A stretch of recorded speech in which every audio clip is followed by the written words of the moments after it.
When we think of the Philippines in the 1800s, we picture a gloomy economy dominated and tightly controlled by the Spanish friars, peninsulares, oficiales, etc., with the Spaniards lording it over Filipinos in some sort of, dark age. But what if I told you the real power behind the trade, money, and markets at the time was British and Chinese? And guess what? The Americans were already here in the 1800s doing business and making money, contributing to economic growth. So stick around and see for yourself what we prepared for you today. It might change your mind about that view. Hi everybody, welcome to our neighborhood here in Batangas. My name is Mark Bautista and I'm the main curator of the Lost Filipinos channel. And in behalf of the whole team, thanks very much for continuing to support our channel. Wag po sana kayo magsawa panoorin yung mga videos namin. By profession, I'm an economist, data scientist, and researcher. So I'm naturally drawn to articles that talk about economics, especially during the Spanish period. And I'm particularly interested in the point of view that most Filipinos hold, that it was the dark ages, especially during the 19th century. So we've stumbled upon some articles and materials that we're going to be sharing with you, especially the topic for today. Stick around and kindly tell us what you think about this video and your thoughts about the dark ages during the Spanish period. Was it really a dark age? Let us know. I find this topic fascinating because, as far as I'm concerned, the available economic data on the Philippines is pretty scarce. So I wonder where this intensely negative view of the Philippines comes from. I strongly suspect that this baseline premise of Filipinos has no leg to stand on, but it's mainly based on the narrative as framed by anti-Spanish propaganda. So imagine my surprise when I found this economic data in the internet. Just take a look at it and tell us what you notice. We'll give you a few seconds. These are GDP per capita in 1900, 2 years after Spain left the Philippines and right in the middle of the Philippine-American War. Kind of withhold judgment from now and just compare the Philippines against its Asian peers and to its other peers, the former Spanish possessions in Latin America in the year 1900.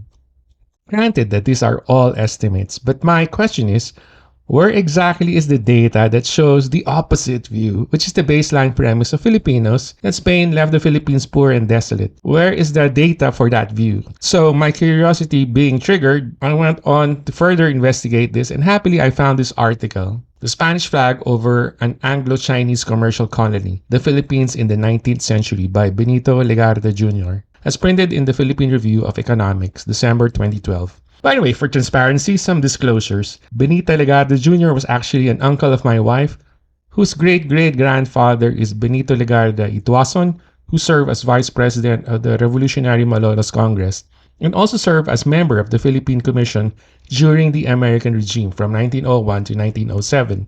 Additionally, need to add that Dr. Benito Legarda Jr. himself served as Deputy Governor for Economic Research at the Philippine Central Bank and was a founding member and president of the Philippine Economic Society and earned a PhD in economics from Harvard. Anyway, this is what the article says about this issue.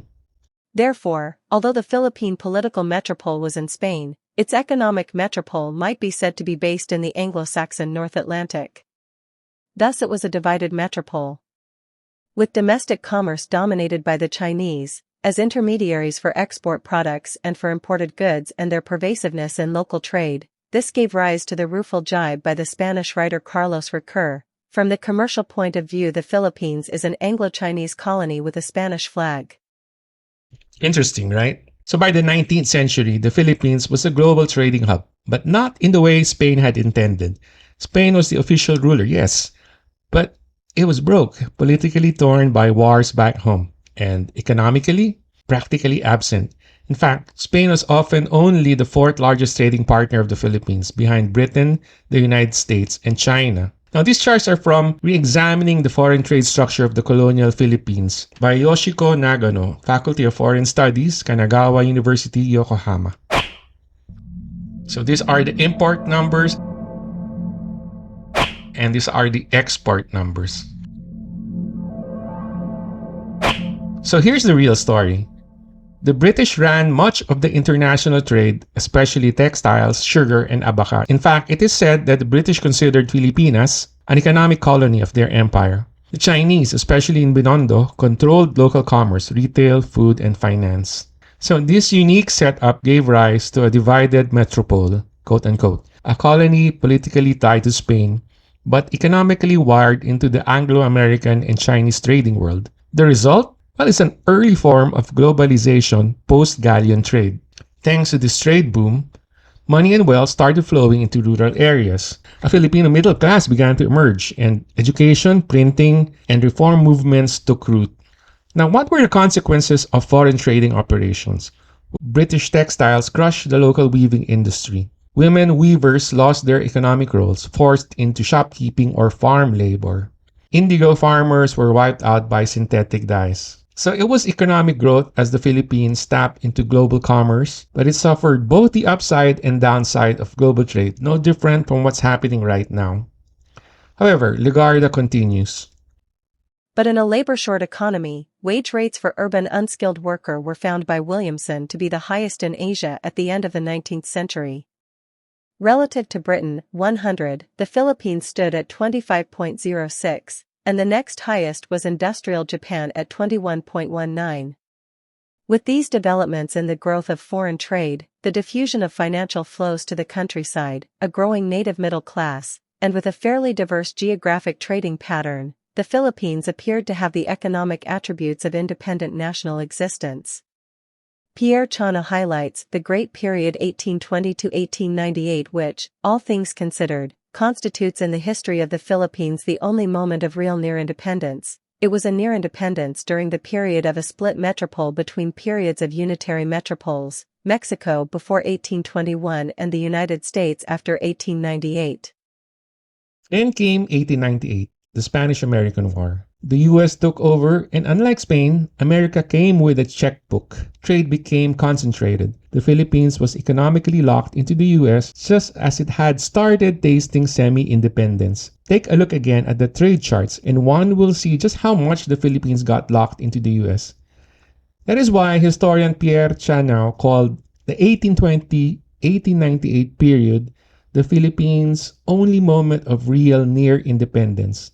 So going back to our GDP per capita for 1900 and adding another year, 1950, let's take a look at the comparisons.